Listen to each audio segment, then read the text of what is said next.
Can you hear insight raising her voice? Listen, don't you hear understanding crying out? Take a moment, close your eyes if you want to. Take a deep breath and picture wisdom. What does the voice of wisdom sound like?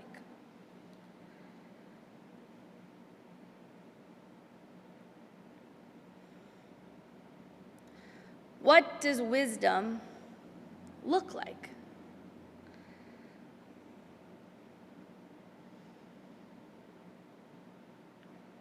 Where have you found wisdom?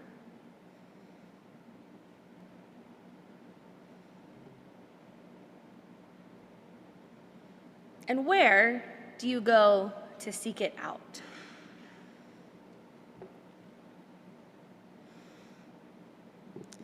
Wisdom has been creation's companion since before the beginning, this proverb tells us. It's a creation story. Wisdom was right there when the stars and the moon and the planets burst forth. Wisdom is a co-creator with God. Wisdom is insight. Wisdom is understanding.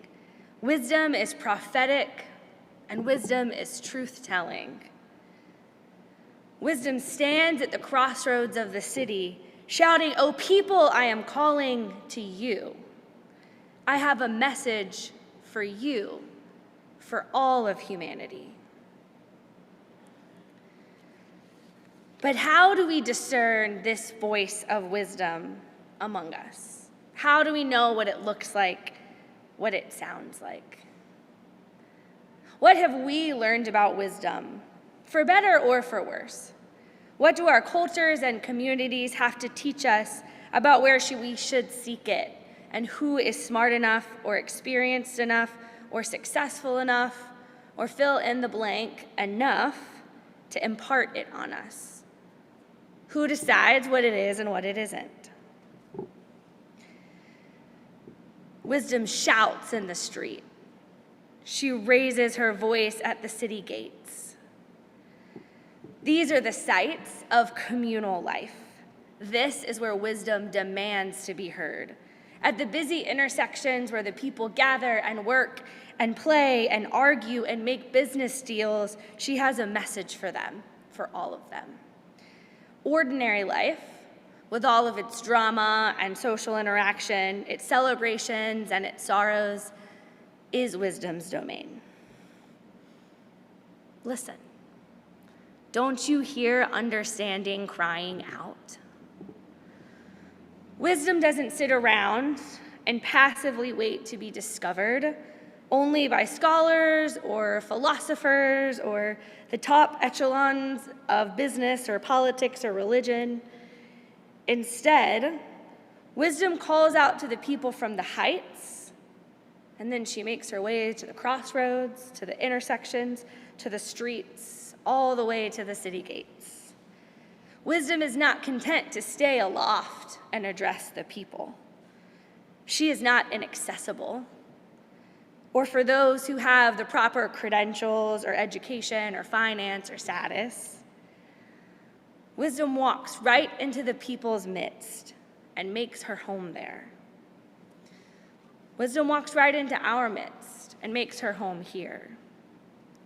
Wisdom is shouting in our streets, raising her voice on the steps of the Capitol and the avenues of New York City. Insight teaches in classrooms and on Twitter and maybe even in our sanctuaries. Understanding cries out in protests and in prisons and in public forums. Can you hear woman wisdom calling? Insight raising her voice? Listen, don't you hear understanding calling out?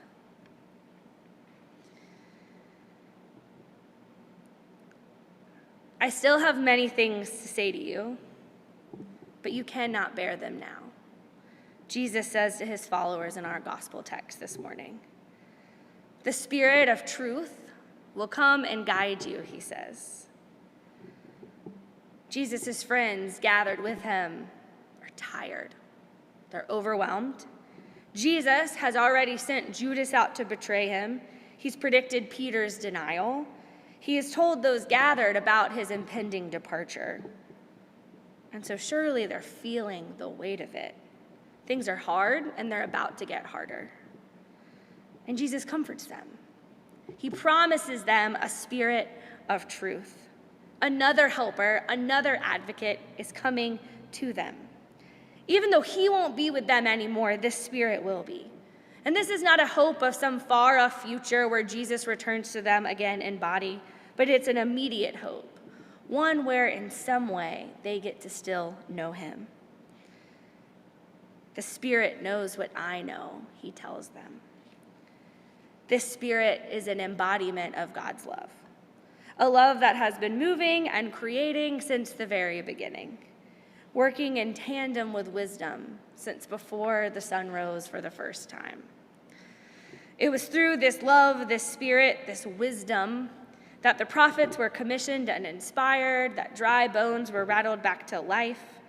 It was the Spirit that was born into a stable and moved within and around Jesus as he embodied the radically inclusive love of God.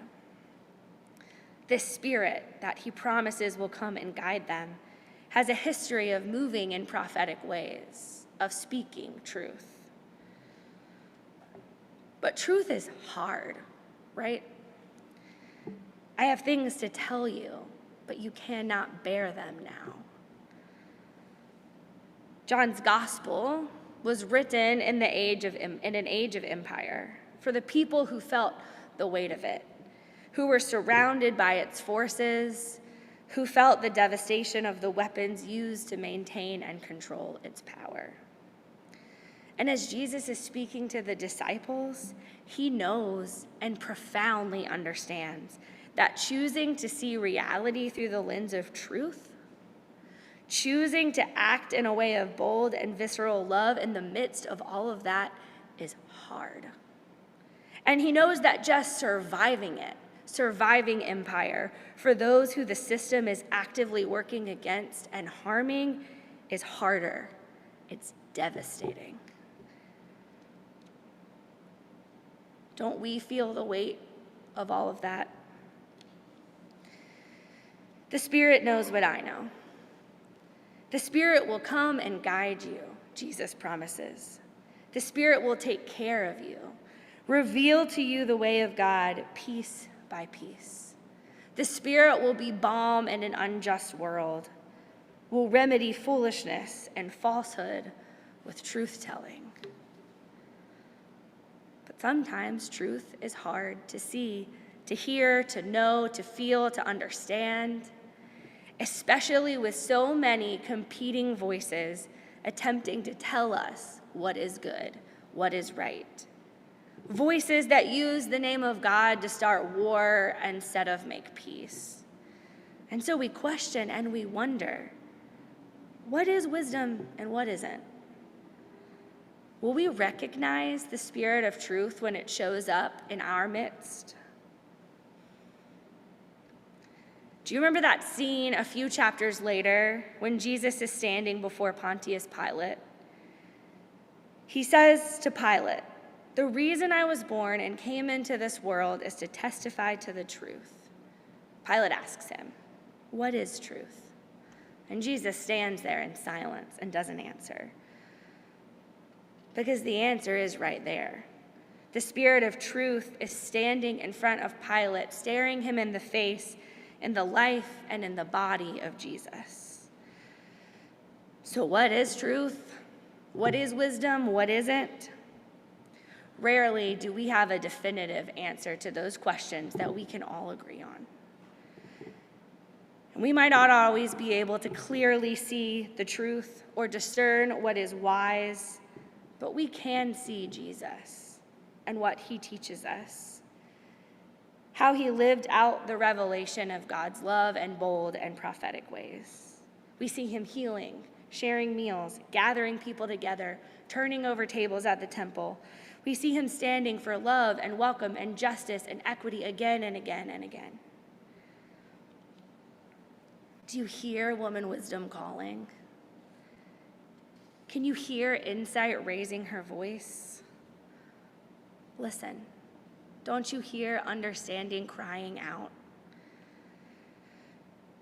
Jesus continually shows us that wisdom is not some lofty philosophical concept.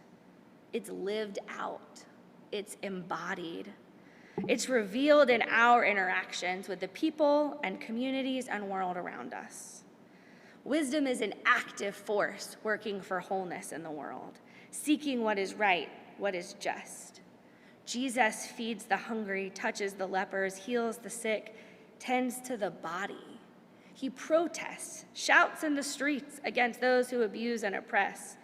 Instead of power as a dominating, devastating force, he calls us to imagine power that has at its goal the well-being of all people and their bodies.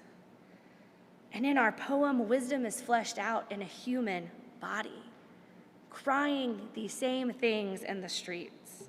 Wisdom stands at the crossroads, calling us to be neighbors, truly neighbors to one another, to say what happens to you matters to me, to recognize in the face of every other person one who God also loves and cares about. Wisdom delights in the goodness of humanity. What is wisdom and what isn't? We know, don't we? In her shouts and in her cries, wisdom has a blessing. When you find me, you find life, real life, wisdom says. But wisdom also has a warning. If you wrong me, you damage your very soul. How long will you love foolishness, wisdom cries? When will you stop hating truth? Wisdom shouts in the street, raising her voice so that we can't help but to listen to her call to stand for the way of love and to stand against anything that harms and excludes and tears down and wrongs the body of God. Wisdom is ours to miss. Wisdom is ours to willfully ignore. Wisdom is ours to wrong when the risk or the fear or the lure of power is too great. But wisdom also delights in the goodness of humanity. Jesus said, "The Spirit of truth will come and guide you."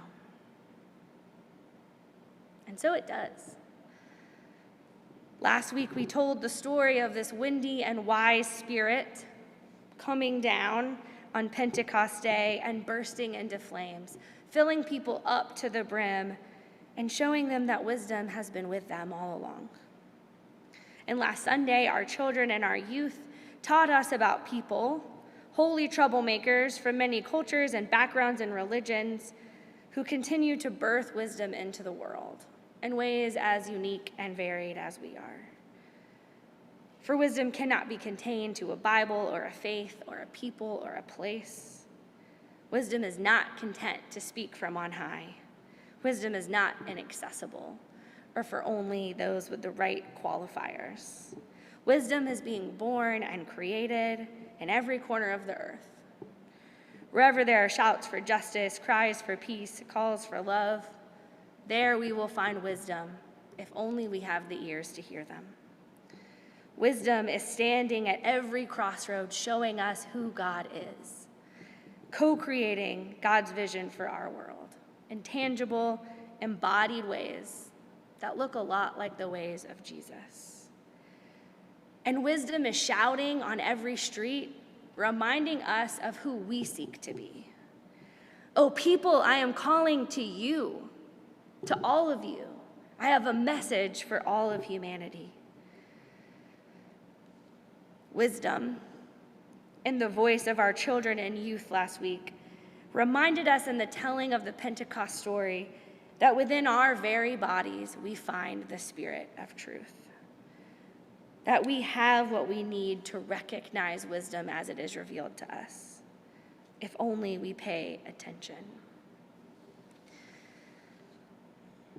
So, what part of the wisdom of God are we willing to claim for ourselves? How will we co-create God's vision for our world and communities? What crossroads need our voices? What shouts in the street need our attention? What cries of understanding are demanding our solidarity?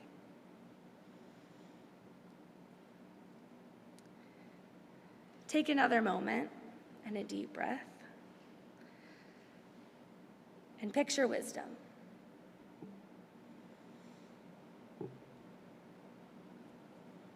Where on our streets do you hear her voice?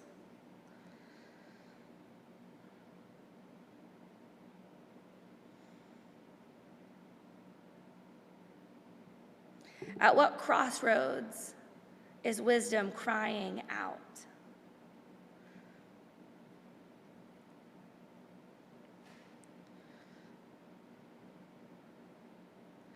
Where is wisdom being revealed to and within you?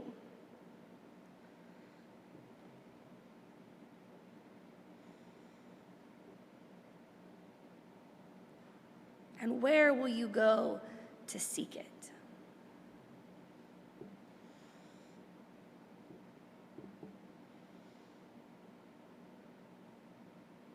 Do you hear woman wisdom calling? Can you hear insight raising her voice? Listen, don't you hear understanding crying out?